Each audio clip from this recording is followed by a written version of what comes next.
And the second track. Yes. Yeah, it's the second. So the title is hashtag videos and heroes. Hi. Hello.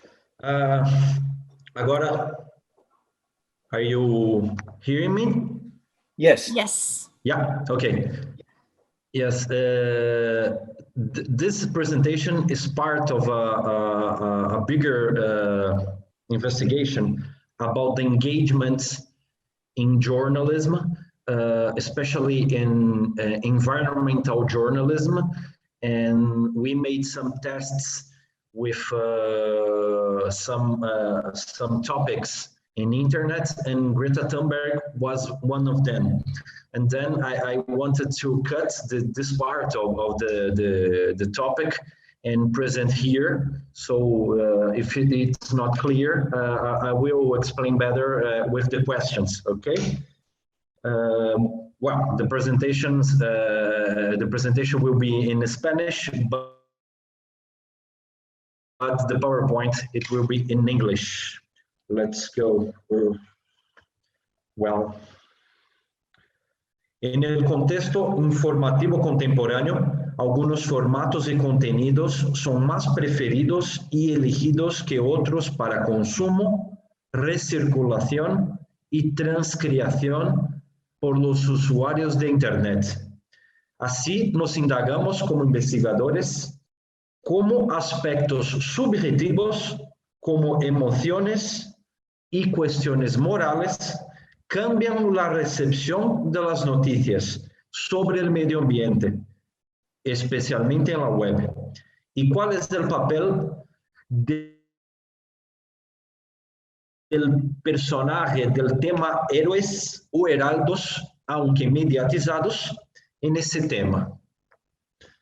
Nuestra hipótesis es que la temática ambiental gana más interés por el público cuando los medios de comunicación eligen a individuos para hacer la mediación del debate, cuyos mensajes de esos individuos llevan tanto elementos objetivos, racionales, como subjetivos, y así garantizan protagonismo o engagement, como se dice, en la web, propiciados por sus imágenes en la web, no solo por las informaciones que dan. Ese compromiso digital o engagement ocurriría a través de 4 etapas según la bibliografía que utilizamos, que sería la interacción, perdón, el involucramiento, la interacción, la intimidad y la influencia. Serían como layers, camadas. Para probar nuestra hipótesis, recorremos a la figura que genera más engajamiento, que ha sido Greta Thunberg, en el año 2019.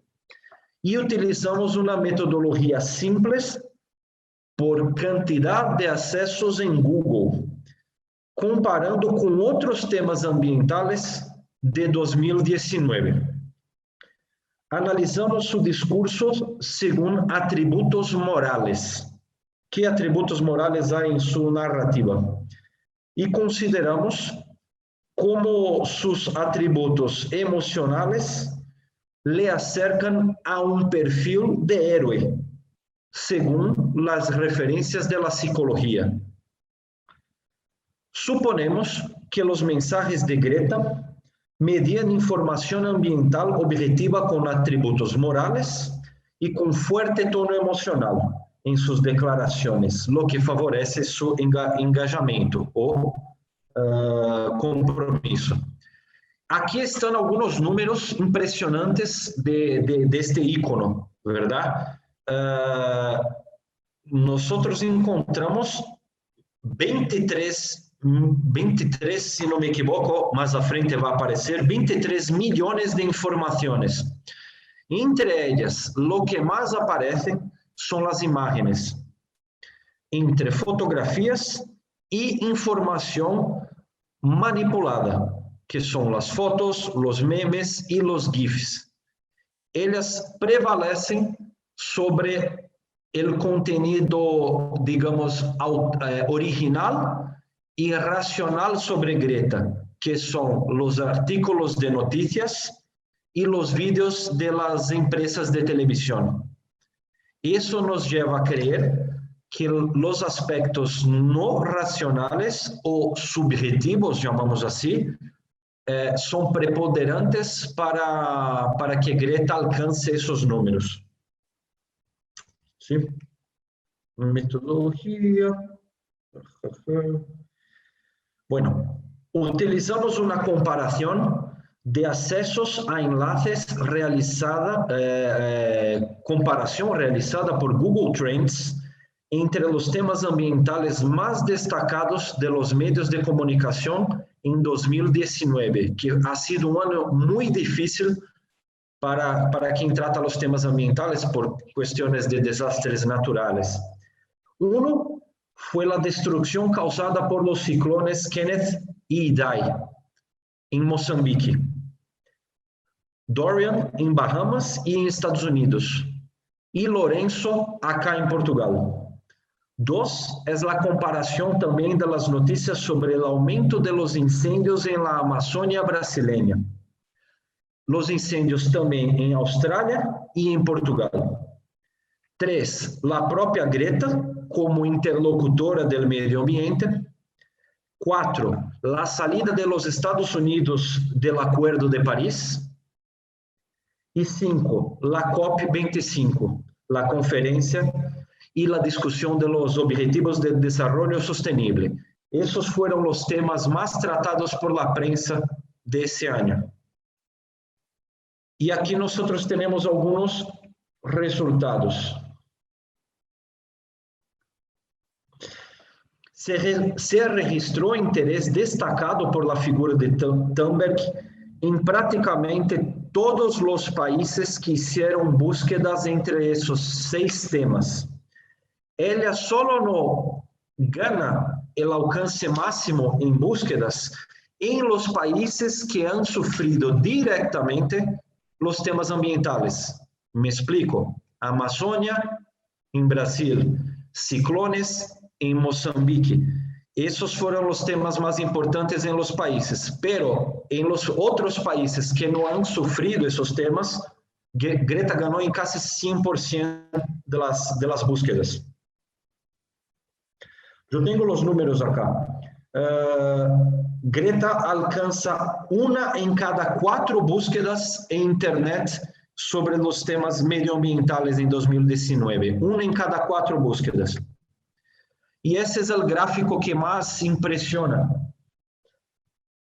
El pico del gráfico sobre Greta, que está en amarillo, se produce cuando ella llega en Nueva York, en barco, para la cumbre de medio ambiente, y a una semana antes de que la revista Time la elija como personalidad del año.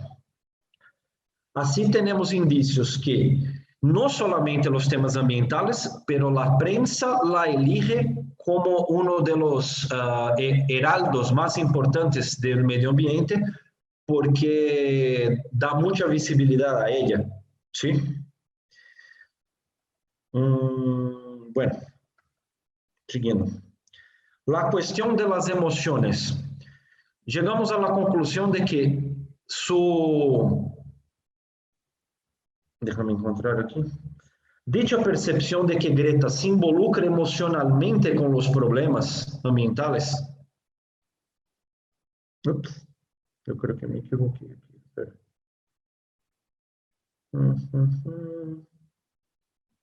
Aquí, perdón. Creemos que el fuerte tono emocional que dan sus declaraciones, que da Greta en sus declaraciones, propicia el engagement digital. Posición que mantenemos gracias a los resultados totales. 25 millones 900.000 resultados de búsqueda, com conteúdo periodístico objetivo, majoritariamente em texto e vídeo, pero mucho de contenidos que têm atributos morales sobre eles, como GIFs, memes, montajes, inclusive sua famosa frase, como te atreves, ou how dare you, em cientos de GIFs, e seu rosto de enojado quando vê a Donald Trump em la conferência. Essa percepção de que Greta se involucra emocionalmente com os problemas ambientales está cercano de los atributos del héroe según la psicología. Y eso puede ser motivo de más generaciones de engagement. Porque ella se sacrifica por la causa, lo que sacrifica es su juventud, su adolescencia. Es un tema tratado por Elwood. Ella se enfada constantemente en sus declaraciones, lo que genera empatía y percepción de honestidad en su narrativa, así como estudian Stats, Hub y Hathaway.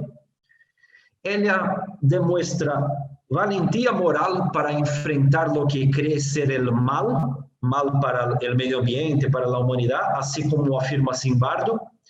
Sacrifica su infancia o su juventud por un tema social, colectivo, global, como estudian Becker y Nigley.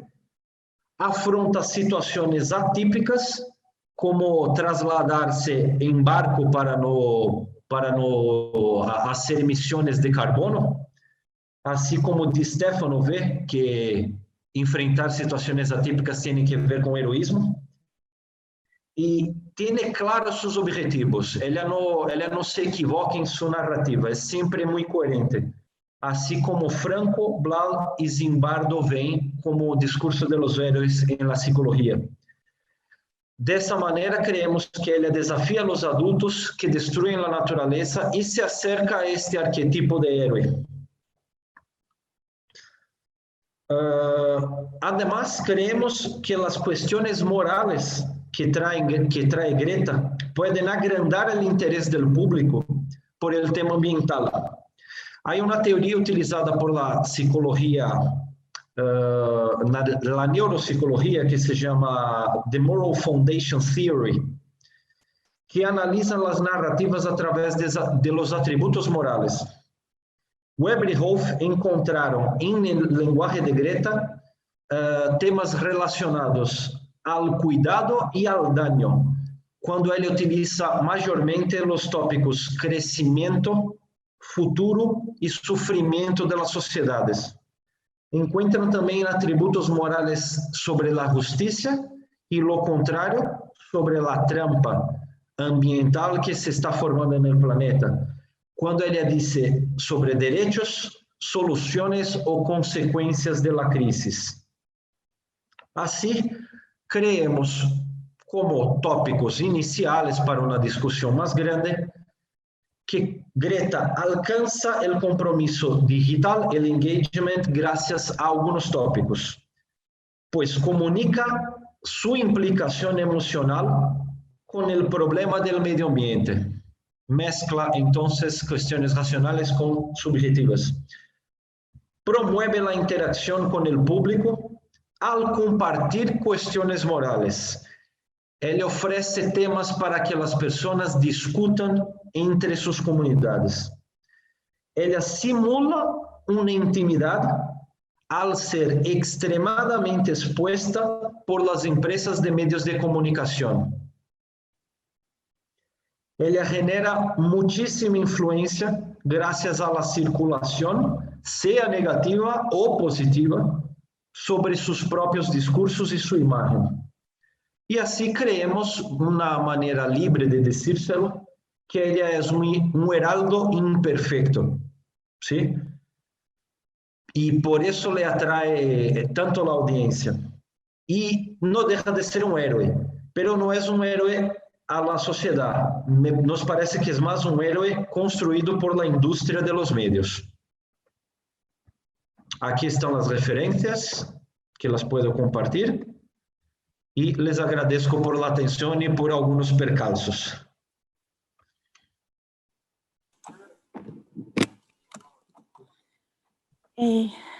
Muchísimas gracias, Edson.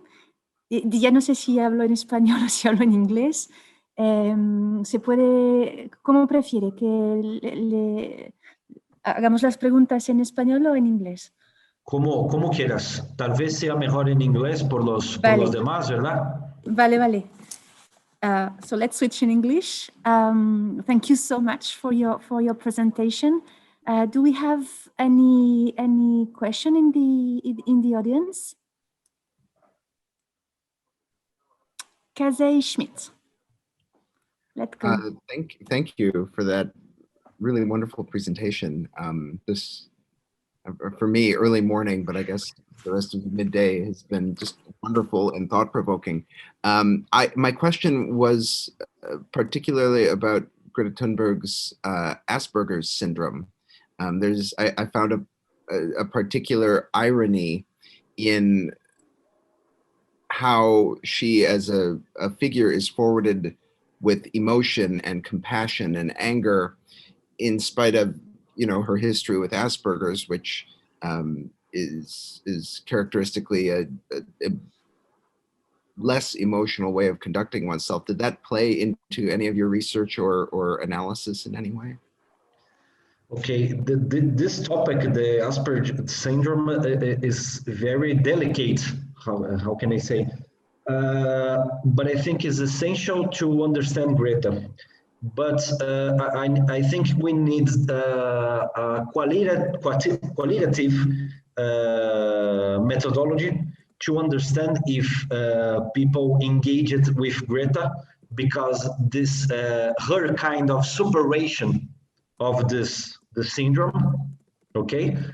Because I think it underlines of the engagement, but I think the press don't care about it, doesn't care about it. So the press uses this consequence of the syndrome, this personality of Greta, okay? But it doesn't announce all the time, this is a special girl. It's a special girl in every aspect, okay? So I think it's the core question, and you're right. But I'm not sure with just this panoramical investigation I presented here. But you're right. Thank you. Thank you. Yes, may I give a question now? Of course. Yes. Okay. It was very interesting. Thank you very much. And in Spanish and English, it was perfect.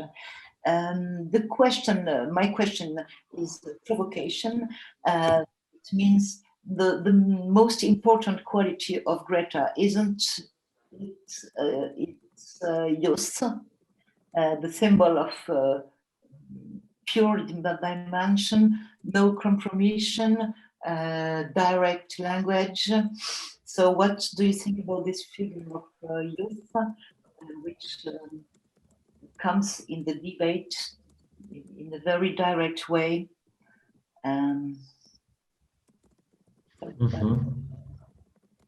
Okay. We think here in our center that Greta Thunberg, as every icon used in media, is just a person, okay? So as a symbol, she is used by the forces who are struggling for the main narrative here. And this is very important to be seen. So no doubt about the importance of Greta Thunberg and the youth debate about the future of the environment. But we think she's more a kind of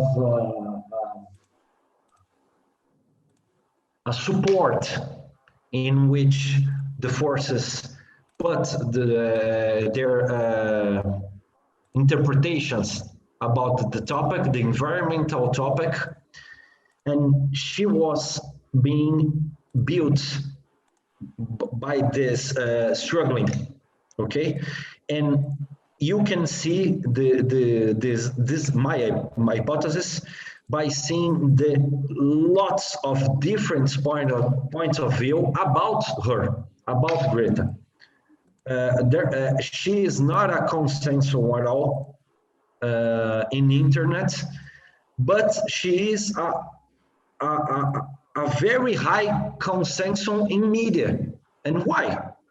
If people are debating the environmental topic with lots of different points of view, why the press is presenting just one, like the Héros? So she is important, no doubt. I'm agree with the things she's saying, but I don't think she's a kind of innocent personal, not by her, she is innocent, but the function, the actors in forces about the environmental politics uses her. Okay, that's my response about that.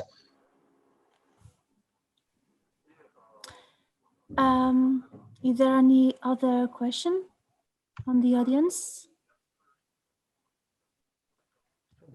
Okay, well, thank you so much. Indeed, you can just follow answering Edson if you want on the chat.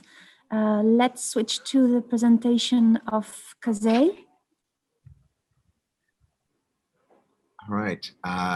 Again, I will be playing recorded audio. My French is so rusty and my Spanish is so poor of late that I am going to have both English words and English text here, but I certainly invite questions in all languages. I have enough that I can understand when people are speaking to me, but I hesitate to bother you with my own attempts at multilingualism this morning. So if the audio does not play again, please do let me know, and I will restart it.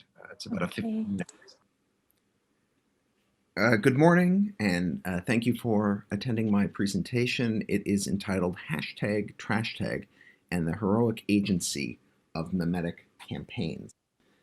This project applies a critical cultural lens to interrogate the #TrashTag phenomenon of 2019 and 2020 as an illuminating case example in the agency-promoting potential of mimetic social mobilization campaigns.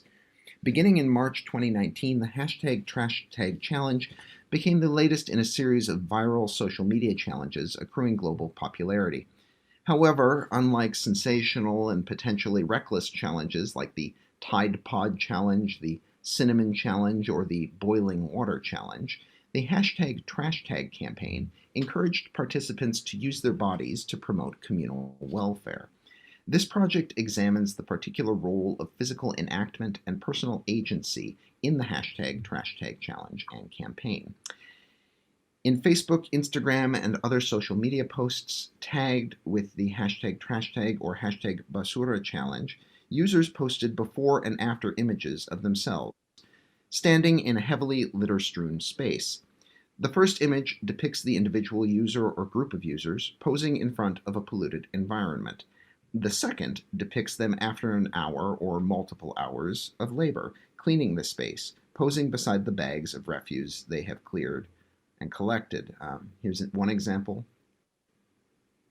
Here is another. And these are characteristic of the early images in the campaign. In a time of sometimes frivolous, sometimes narcissistic, and sometimes outright dangerous social media mimetic campaigns, the #TrashTag challenge stood out for both its activist orientation and for its staying power. While detractors criticized the micro-local scope of the cleanup efforts it inspired, even after the initial viral fluorescence, the #TrashTag remained relevant, with posters uploading images through summer with the tag, quote, "Is #TrashTag still a thing?" A Google search result in early 2020 demonstrated that new #TrashTag posts uploaded were uploaded in December 2019 and January 2020 in countries all over the globe, from the United States to Latin America to Russia, Nepal, and the Philippines. The tag remained relevant through 2020 and even enjoyed a rebound in posts and usage in later summer, even as COVID-19 spread. As participants sought outdoor activity with safe social distancing, the hashtag #TrashTag Challenge presented an appealing, uplifting task with constructive, demonstrable physical results. Hashtag #TrashTag also stands out as a point of study for its reversal of recent trends in environmental rhetoric and campaigns. It recenters attention on the local impact of an individual actor and the significance of thinking globally but acting locally. Rather than bemoan or hesitate in the face of massive environmental challenges like climate change, industrial pollution, resource exhaustion, and overpopulation, the hashtag #TrashTag campaign encouraged posters to refocus on small, local challenges and their own agency in improving the environment. My approach to the project examines the particular role of physical enactment and personal agency in the hashtag #TrashTag Challenge campaign. Scholarship on activism broadly and environmental activism specifically in recent decades has granted increasing attention to physical acts and enactments performed with and through the physical body as legitimate and even transformative social actions. These physical actions are themselves inherently symbolic, as sensation and movement carry with them always potentially interpretable elements. Such attention to the rhetorical dimensions of movement and positioning, what Remy McCarroll called corporeal rhetoric, has been on the rise for the past 3 decades. Corporeal rhetoric makes public narratives part of the lived experience of the individual.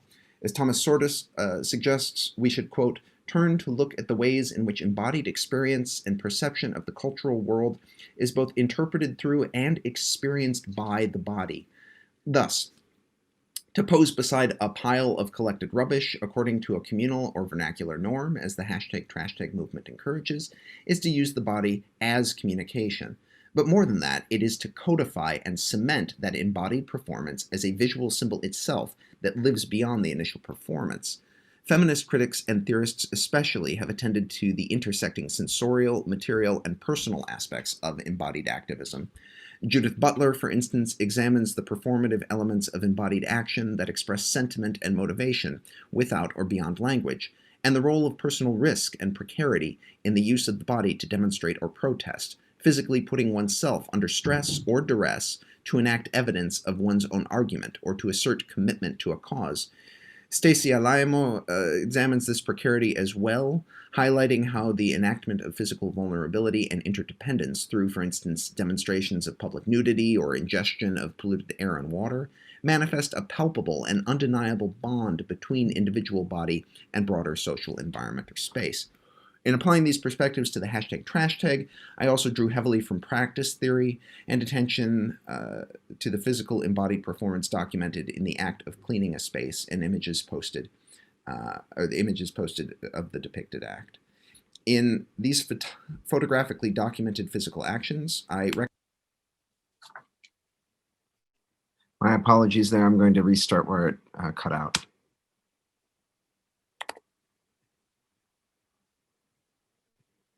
Recognize what Andrew Peck and Katie Day Good call vernacular materiality.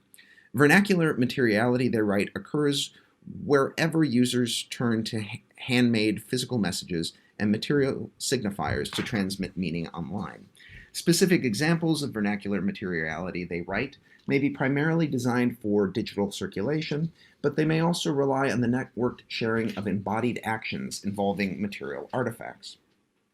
In this way, the hashtag #TrashTag constitutes a meme because, as the pictures of individual users spread across networks, other users are inspired to create and circulate their own versions.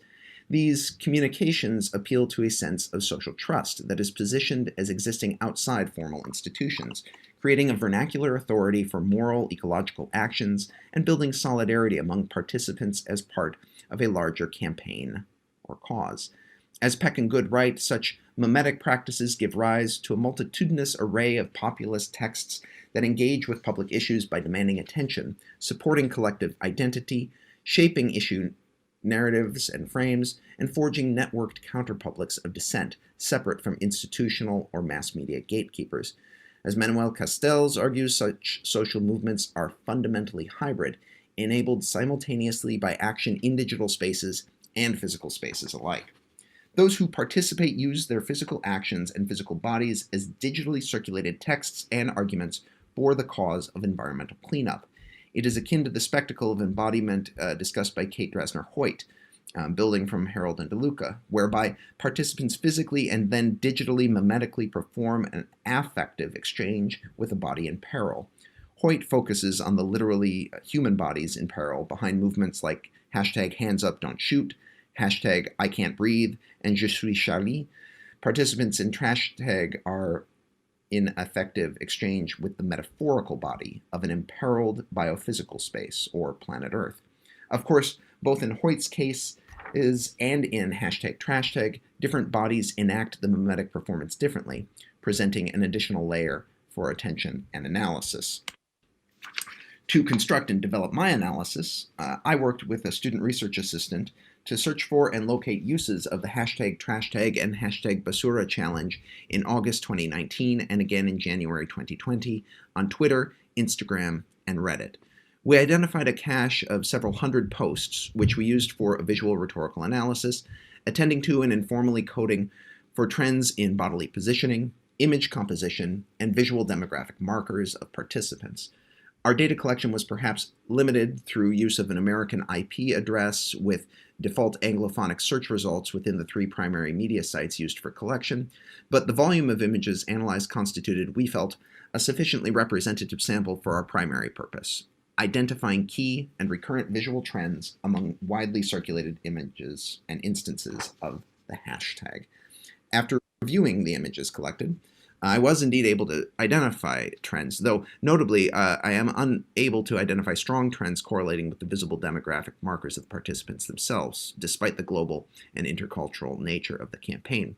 What were the trends that we did identify? Well, while images posted under the hashtag certainly vary, most widely circulated images include 2 key elements, and you can see them there on your screen. One, a before and after shot of the space demonstrating the notable change accomplished, and 2, the physical positioning / posing of the user in that space, even when their face or identity is obscured. And I have a few examples to demonstrate. In addition to the slides earlier on, you can observe these 2 patterns or trends at play in additional images. So here you can see a man in Arizona, relatively small bit of litter, but again we have a before and after shot demonstrating what physical act was accomplished, and then the physical positioning of the participant himself in that location. Next to it you can see the exact same thing, before and after shot showing what was accomplished, and a physical positioning and posing of the user themselves. Now, as I've noted, this is not ubiquitous in all posts. There is variance, but these 2 trends are dominant across the several hundred instances that we collected. Here, for instance, you can see a before and after shot with a physical pose, but the physical pose is not in place in the first image.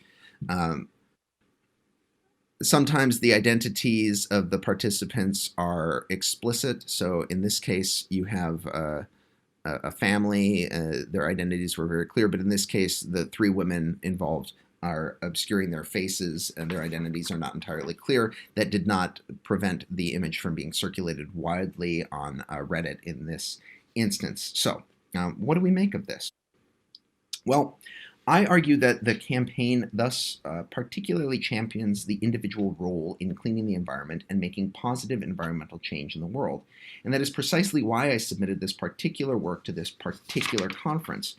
While perhaps a relatively simple trend, it is notable for the way it elevates the heroic role and capacity of the human participants themselves. That is, enacting and posting the hashtag trashtag manifests a personal relationship and commitment to the cause of environmental stewardship, and thus conveys a communal sense of agency in an era of paralyzingly large environmental challenges. The poster who engages in the hashtag trashtag must physically take the time to literally clean a portion of their environment, but then also posts, circulates, and takes pride in this action. The act of individual agency, making a demonstrable difference in environmental welfare, is physically manifested, enacted, and embodied in each hashtag, trashtag, image, and post. The impact of a single committed actor in one morning or afternoon is made visibly evident for the viewer. The before and after images demonstrate immediate, traceable impact and simplicity, while also allowing the poster to take public pride in their actions. Moreover, through mimetic circulation, copying, and aggregation, the hashtag trashtag suggests that through repeated small-scale action, perhaps individuals really can play a role in fighting the massive environmental challenges of the current era. In this way, hashtag trashtag demonstrates the power of memes to promote and reclaim a sense of individual agency in a global and digitally connected world. It recaptures the collaborative, collective appeals of the 1970s and 1980s environmentalism that urged each individual to contribute by doing their own part, turning off light switches and running water taps. It demonstrates that through global collaboration, users can make the world cleaner and healthier, one space at a time, but also that they are not alone in doing so. Such mimetic campaigns promote a sense of individual and collective agency to overcome the enormity of ecological problems and any sense of personal insignificance. These arguments build off the work of Banaji and Buckingham, Crandall and Cunningham, Gray, Nee, and Bonilla and Rosa in championing the radical social potential of hashtag activism rather than dismissing it as armchair activism or slacktivism. Such images and their circulation, I argue, also promote what Gregory Clark calls public experience, a transformative personal encounter with shared symbols of a people's collectivity. Clark suggests that such repeated actions of bodily positioning enact a kind of rhetorical experience that develops cultural norms and bonds of communal culture. That is, in individually acting out movements and experiences, then documenting them and sharing them publicly, we normalize a way of being and knowing places and selves.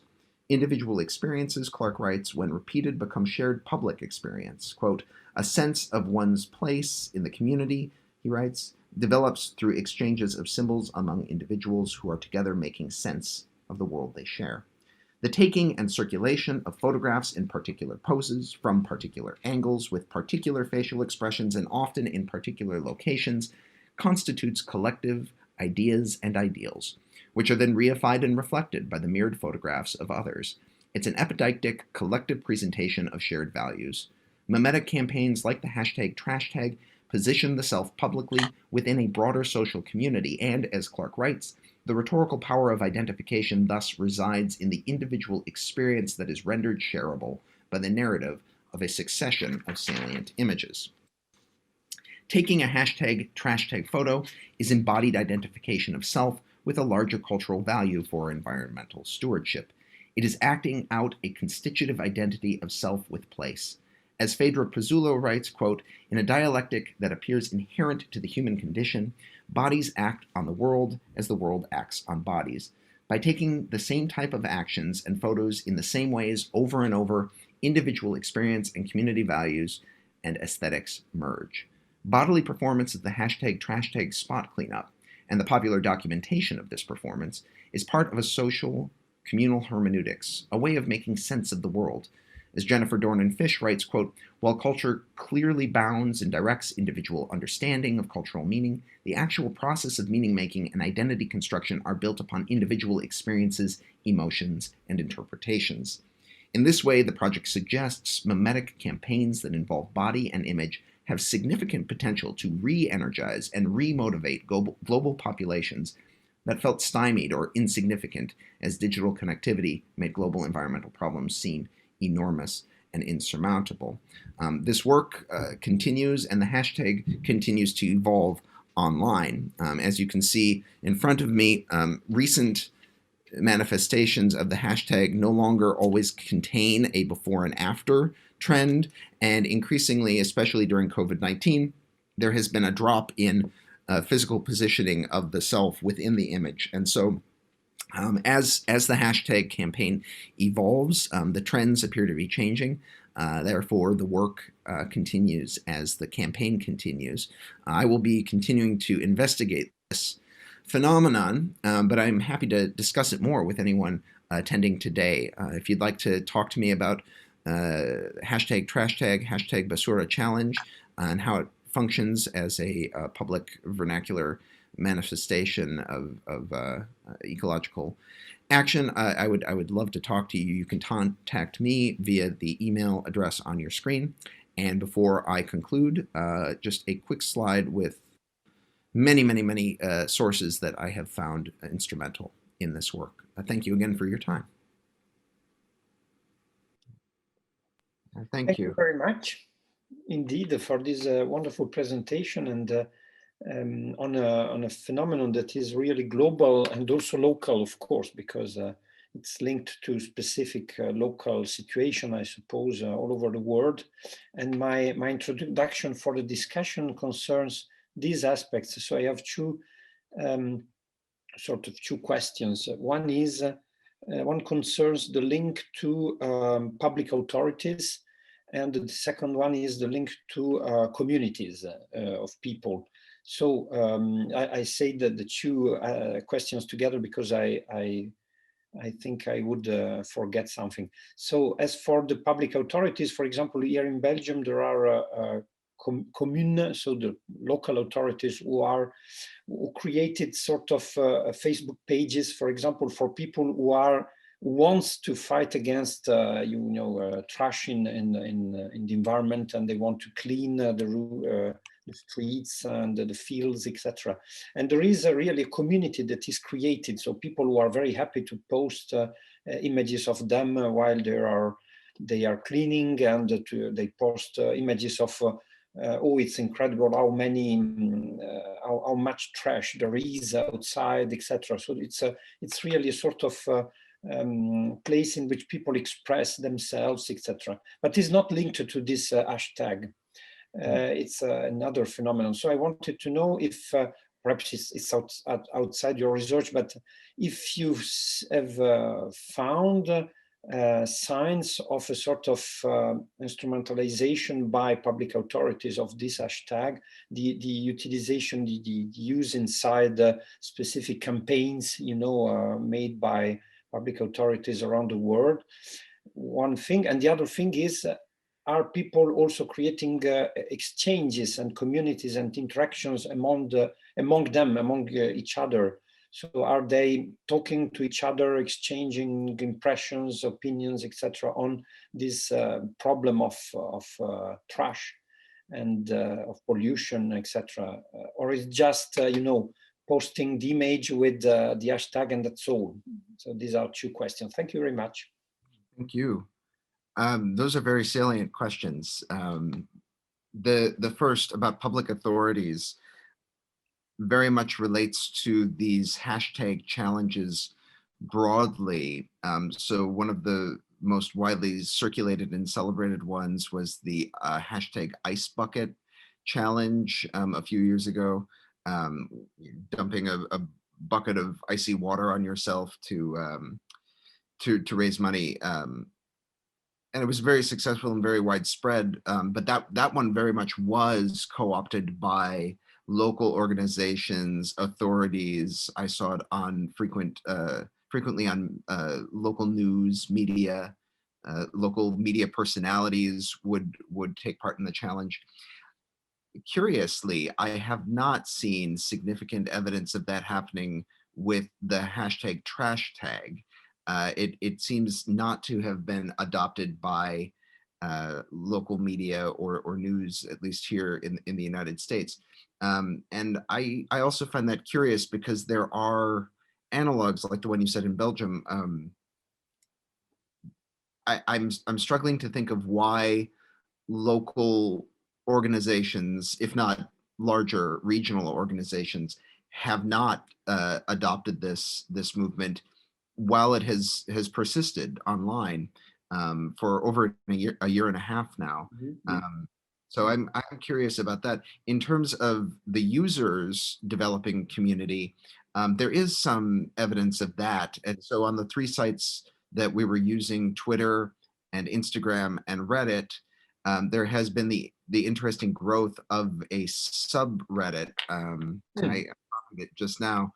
There is a group on the Reddit website that I put in the chat there, dedicated broadly to trash tag, and it's not the only one. If you're familiar with Reddit, there are several conversation forums, and there are actually at least 4 different forums on Reddit that may not have originated with this hashtag movement, but certainly grew and at some point rallied around the movement. And so as I continue to work with it, I think that's a question I need to ask, is why has a movement like this one not been adopted or co-opted by institutions, but really managed to persist at a user level? Yeah, very strange. Thank you. So we have time because we don't have the last presentation. So if there are other questions or comments on these presentations, also the previous one, we can take a little bit more time now, and to see. It was very interesting. Anyway, what you said at the end. So that the structure of the meme is evaluating, so it's losing a little bit its characters, because of course this is an interesting thing. I am interested in that.